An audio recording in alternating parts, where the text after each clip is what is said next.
90% of people think that income increases with effort, but it doesn't. Income actually scales with structure. And in every industry, the top 10% of people who understand structure are the ones who take most of the rewards. Now, if you don't understand how income is distributed in your field, you're going to keep overworking in a system that was never actually designed to reward people proportionately. Now, by the end of this video, you'll understand why everything you've been told about income is wrong and what the people who figured it out are doing differently. Now, I want you to think about your income right now. You probably have one employer, one contract, or one system deciding your worth. And here's what that does over time. Your behavior starts to protect that one source of income, which is a natural thing to do as human beings. But the problem with that is that you start to tolerate things that you probably shouldn't. You delay decisions that you know that you should make, and you stop making decisions that improve your situations because you make them out of fear of losing that one system than out of potential for what your skill set allows. And the longer you stay in that structure, the harder it becomes to imagine anything different. Now, that isn't a mindset problem. That's just what financial dependence does to people. One thing is always clear. People don't struggle with income because of laziness or lack of skill. They struggle because they have the wrong operating system. So if you want to upgrade your operating system, that's what we talk about in this channel. So hit the subscribe button. So let me show you where most people are sitting. This is the financial independence pyramid. It has 7 levels. Right down here at the bottom, you have dependence. And at the top, you have financial abundance. Now, where do most people sit? Even if they have a high salary, even if they've spent years training, even if they've sacrificed thousands of pounds on a university degree, most people sit down here in dependence or self-sufficiency. And we've all been there. Good salary, respected career, but you're still at level 1 or level 2.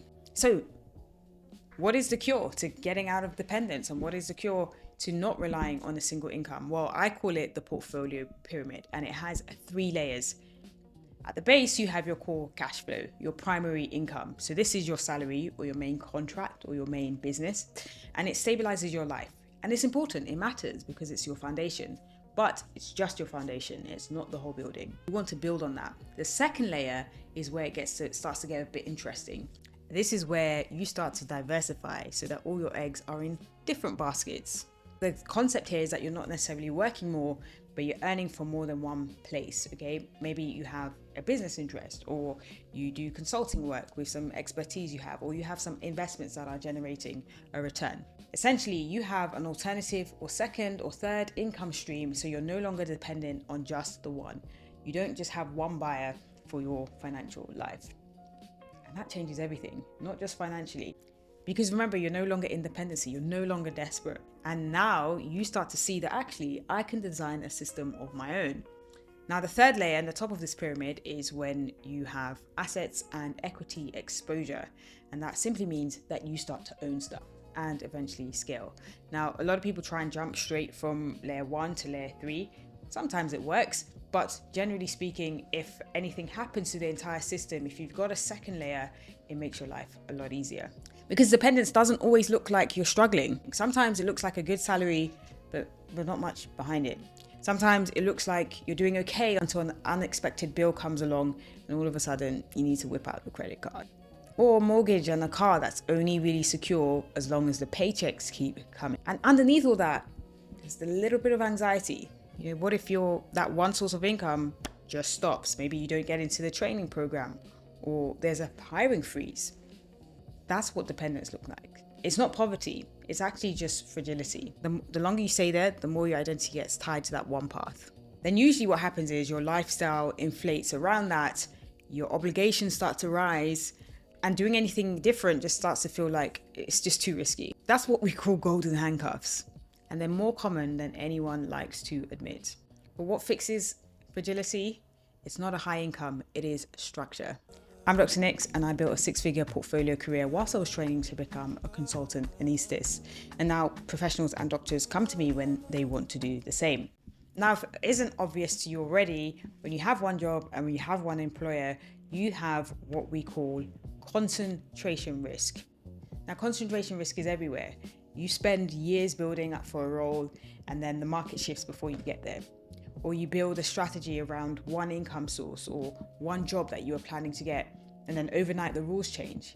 And this isn't unrealistic. This happens all the time in cycles. We've seen it in the 2008 crash. We saw it during COVID when there was a lockdown. And the thing is, the people that it affects the most are the same people. It's the people who only have one source of income, or the people who have all their eggs in one basket. All their income is in one place. In finance, that would be considered reckless. In careers, for some reason, we've accepted it as normal. Here's one concept that I want to leave you with, which might make you think about your income a little bit differently. And I call it the 1-day freedom number. And essentially, it's where you calculate how much it would cost to buy back 1 day a week in a month. 1 day. Think about it. Think, which day would it be? Would it be Monday? Would it be Friday? Would it be Wednesday? And what would it mean for you to have that day back? So that number is the exact monthly income that would buy back 1 day of your working week. Here's what happens when people actually calculate it. It's always smaller than people expect, and it changes your entire working life and your working patterns, because you realize that, hang on, the system does not have complete control over me. But also remember how I said that when you're in a system for so long that you can't see a way out? Well, when you buy back 1 day a week, then you're like, hang on, if I can buy 1 day back, maybe I can buy 2, and maybe I can buy 3. The goal becomes visible, but the path doesn't. And that gap between knowing the number and having no idea how to build toward it is exactly what most people stay stuck with. Not because they're not capable, because nobody showed them the system. If you want to go deep on this, I write about income architecture in my newsletter, which is called The Second Opinion. The link is below. You can sign up. Drop a comment in below if there's anything that you want me to cover in more detail, whether that's building your first alternative income stream, positioning your expertise, or something entirely different. I respond to every single comment. Now, in the next video, I'm going to show you the system behind how that gap gets closed, because understanding the pyramid is one thing, but installing it is something entirely different. Now, if this changed how you see your income, make sure you hit the subscribe button, and I'll see you on the next one.